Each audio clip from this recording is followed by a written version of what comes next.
March 8, 2011. At exactly 6 a.m., police kicked in the doors of a Liverpool home. Inside they found a toddler's cot next to piles of heroin. The mother was on the phone, taking orders. Her daughter was bagging crack. This wasn't a gang. It was a family. A grandmother. Her sons. Her nieces. All running one of the UK's most efficient drug empires, from their kitchen table. And for years they fooled everyone. This was the home of the Whitney family, a family that built one of Liverpool's most ruthless and tightly run drug operations. But what made this gang so chilling was that it wasn't a cartel of hardened strangers. It was a mother, her sons, her daughters, cousins. Even children barely old enough to read were surrounded by heroin wraps, crack vials, and burner phones. They didn't wear masks or hide in shadows. They smiled at the neighbors.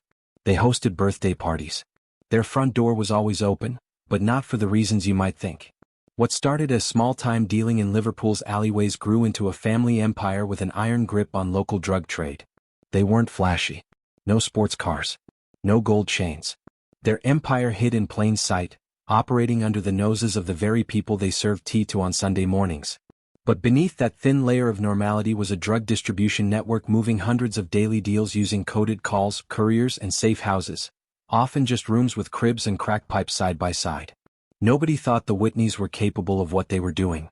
Nobody imagined that the family next door was flooding the streets with heroin. And by the time the police realized what they were dealing with, the operation was already years deep, woven into the very fabric of the community. And it all began in that house. The question now wasn't if they were guilty. It was how long had they been getting away with it? This wasn't the cartel with guns and machetes you see in the movies. There were no sprawling mansions or jungle hideouts.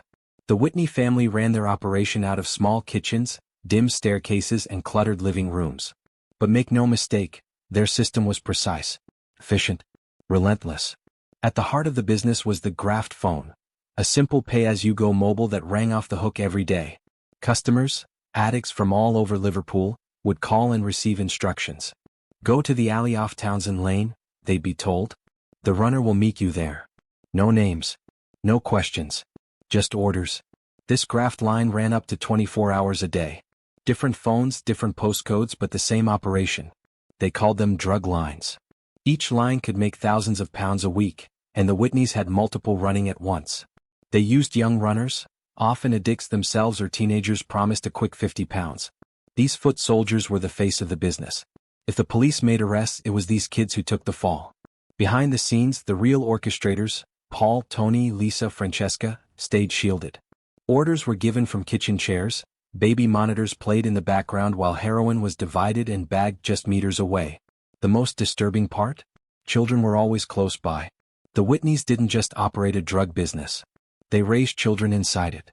Cots sat beside kitchen counters where crack was being cut. On one occasion, a baby's cot was found just steps from a table littered with heroin wraps, digital scales, and sandwich bags. It wasn't just a criminal enterprise, it was a way of life. There was no exit plan. No clean break. You were either in or you were out, and out meant betrayal. Emma, the matriarch, kept the family close. Loyalty was currency. Silence was sacred. And business was booming. But while the Whitneys thought they were invisible, someone else was watching, and they were building a case that would tear the entire family apart. The net was tightening, and the first wiretap had just gone live. To the outside world, they were just another struggling family trying to get by in a rough part of town. Emma Mackenzie, the matriarch, was a mother, a grandmother, a familiar face in the community. But behind the smiles and hand-me-down curtains, the Whitney family was running a generational business built on addiction, secrecy, and blood-tied loyalty. By the way, if you have enjoyed the story so far, please don't forget to like and share this video as it will encourage us to create more videos on UK organized crime. There was Paul Whitney, the calculated one, quiet but always on the move. His brother Anthony, or Tony, handled logistics like a general running a war. Lisa Whitney helped manage the phones and stash houses. Francesca Houlihan, their niece, processed and packaged the drugs. Even younger relatives and cousins were pulled in to play minor roles: watchers, runners, lookouts. It was a family enterprise in the truest sense. But it was also a prison. Because once you were in, you weren't allowed to leave. The loyalty was suffocating. If you walked away, you risked more than silence, you risked becoming an enemy. Even those not directly involved were surrounded. In some cases, children born into the family learned the rules of the drug world before they even learned to write. It was normal for a child to see their mother wrap drugs before school, to see uncles carry stacks of money in envelopes, to learn that knocking on the wrong door meant police, and that speaking to the wrong person could get you taken. But there's something about this kind of loyalty, it corrodes over time. What began as protection became paranoia. Family gatherings became surveillance zones. Every whispered conversation held weight. Who knew what? Who could crack under pressure? Who was next? Behind every smile was suspicion. Behind every promise, a secret. And while the Whitneys were clinging tightly to their empire, Merseyside Police were building theirs. Operation Malton wasn't just a drug bust. It was a dismantling of a family, one phone call, one conversation, one betrayal at a time. The walls of the Whitney household were beginning to speak. And what they were about to reveal would shatter the myth of family unity forever. The first cracks in the family's fortress had already begun. While the Whitney family was perfecting their delivery routes and rotating their burner phones, a small unit inside Merseyside Police had been watching, listening, studying their every move. Their task wasn't just to take down a few street dealers, it was to dismantle an empire that had taken root inside an ordinary Liverpool household. They called it Operation Malton, a covert investigation into the structure, behavior, and supply chain of the Whitney drug network. And it was about to change everything. 4 months, police used audio surveillance equipment, undercover operatives, and a meticulous paper trail of phone top-ups, utility bills, and movement logs. They planted listening devices inside the family homes, tapped their graphed phones, and intercepted dozens of conversations a day. Each call confirmed what detectives already feared, that the Whitneys weren't just players in Liverpool's drug scene, they were orchestrators. And worse, they were raising children in the very same spaces where Class A drugs were being handled, cooked, and sold. In one chilling tape, Mackenzie is heard giving instructions over the phone while a child's cartoon plays in the background. No urgency. No shame. Just business. The deeper the detectives dug, the more horrifying the reality became. The Whitneys used multiple safe houses across Anfield and Kensington. Tiny apartments with filthy kitchens where drugs were stored behind microwave ovens, under loose floorboards, or in children's toy boxes. At one location, heroin was being weighed on the same countertop where sandwiches were being made. Officers found fingerprints of Lisa Whitney and Francesca Houlihan on digital scales, wrap packets, and even nursery furniture. But the police couldn't act too soon. They needed the full picture: who was controlling the phones, who was packaging, who was moving, and who was watching the watchers. They waited. They followed. And they listened, for weeks. Then finally, the pattern was undeniable. The leadership structure was mapped. The runners were identified. The stash houses confirmed. The graph lines traced. And at the center of it all, Emma. Soft-spoken. But directing a network that had poisoned streets across Liverpool. The Whitney family didn't know it yet, but their living rooms had become crime scenes. Their phones had become confession booths. Their walls were no longer silent. And the day of reckoning was closer than any of them imagined. March 2011. After months of silent observation, Merseyside Police were ready. Operation Malton had enough evidence to bury the Whitney drug network. And now it was time to strike. At exactly 6 a.m., teams moved in, simultaneously, across Liverpool. It was not a raid. It was an execution of a carefully choreographed plan. Multiple addresses. Dozens of officers. One target, total collapse. In the chaos of that morning, the image of the Whitney family as just another household shattered completely. Inside those homes, police found what they had feared: heroin wrapped in cling film, crack cocaine hidden in baby formula tins, scales, lists, wads of cash, and phones still warm from their last graft line transaction. At one property, a toddler's cot stood less than 2 feet from a stash bag filled with brown powder. Among those arrested, Paul Whitney, the quiet one who managed the distribution flow. Anthony "Tony" Whitney, a trusted leader in charge of cash movement. Francesca Houlihan, caught packaging heroin in a safe house. Gary Edwards, one of the primary runners. And Emma Mackenzie, the matriarch, calm, composed, refusing to say a word. They weren't just charged. They were cornered, and the evidence was irrefutable. But it wasn't just the drugs that shocked investigators. It was the cold professionalism behind it all. The way this family operated, using children to distract attention, moving phones between homes like batons in a relay, training new runners the way businesses onboard staff. One officer described it best: it was like watching a family-run company, only their product was poison. The trial gripped Liverpool. Not because the crimes were new, but because of who committed them. People weren't just shocked that heroin was being sold. They were stunned it was being sold by a mother, her children, her nieces, and her own grandchildren nearby. Before we continue, don't forget that what you are watching took us hours of both research, editing, and voicing to able to get it across to you. We plead that you lend us a helping hand by just subscribing to this channel and liking this video, as it will encourage us to create more video like this. Thank you. Emma, even in court, showed little emotion. But for the detectives who had listened to her voice for months, this was the voice behind a drug empire that wrecked lives daily, and did so from behind lace curtains and baby monitors. The fall of the Whitney family wasn't cinematic. It was clinical. It was thorough.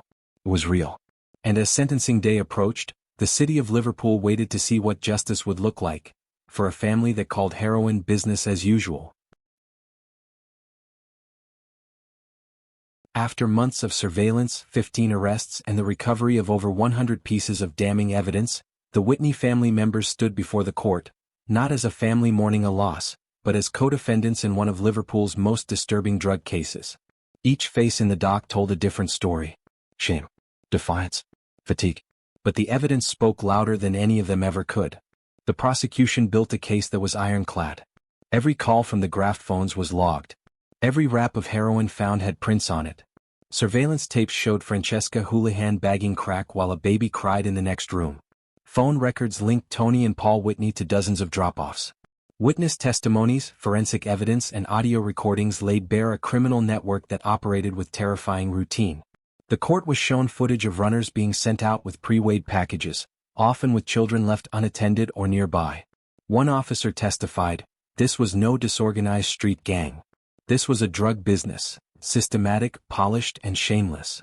But the most unsettling figure in the courtroom was Emma, the so-called matriarch. The woman who held the family together was now being described as its criminal architect. The judge's words were sharp. "You involved children in your world of crime. You allowed drugs to be packaged in the same homes where they slept. You were not just negligent, you were intentional." And then came the sentences. Paul Whitney, 9 years. Anthony Whitney, 8 years. Francesca Houlihan, 8 years. Lisa Whitney, 6 years. Gary Edwards, 8 years. Emma Mackenzie, 8 years. In total, over 80 years of prison time were handed down to the Whitney family and their close associates. Justice, it seemed, had finally arrived. But outside the courtroom, the mood was more complicated. Relief? Yes. But also sadness, because this was a family. A grandmother. Mothers. Sons.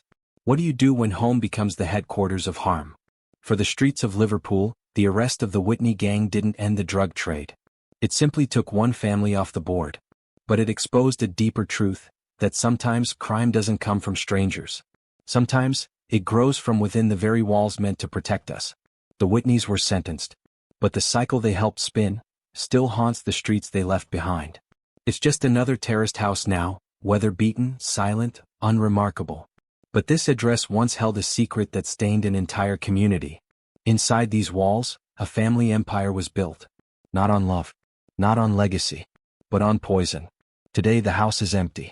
But the ghosts remain. The fall of the Whitney Gang sent a clear message. No matter how close-knit, no matter how hidden, no criminal network is beyond reach. But the deeper truth? Their collapse revealed something far more haunting. That when crime is normalized within a family, it becomes generational. It becomes culture. Merseyside Police closed the case. But in the years that followed, new graft phones rang.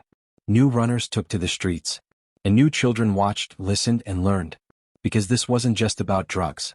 It was about a cycle of silence, of survival, of inherited pain. For the community, the legacy of the Whitneys still lingers. Neighbors remember the raids, the sirens, the children. Some recall the fear of crossing the family. Others, the heartbreak of watching people they knew, and sometimes loved, go from neighbors to criminals. The story of the Whitney family is not just a true crime. It's a warning. A mirror held up to the parts of society we often ignore. Poverty, addiction, loyalty twisted into control. It's a story about how a home can become a factory for destruction, and how sometimes, the most dangerous people wear no mask at all. But if you're watching this, ask yourself, how many more families are hiding behind curtains just like this one? This was the Whitney family. A name once whispered in fear, now etched into Liverpool's darkest history. They built their empire in plain sight. And when it fell, it didn't just collapse a home. It exposed a wound. If this story moved you, even for a moment, ask yourself, how many stories like this have you missed? Don't be one of those who disappears once the credits roll. Subscribe to the channel because the next story we tell might be one buried on your own street. And if you won't subscribe, please kindly tell us why in the comments section.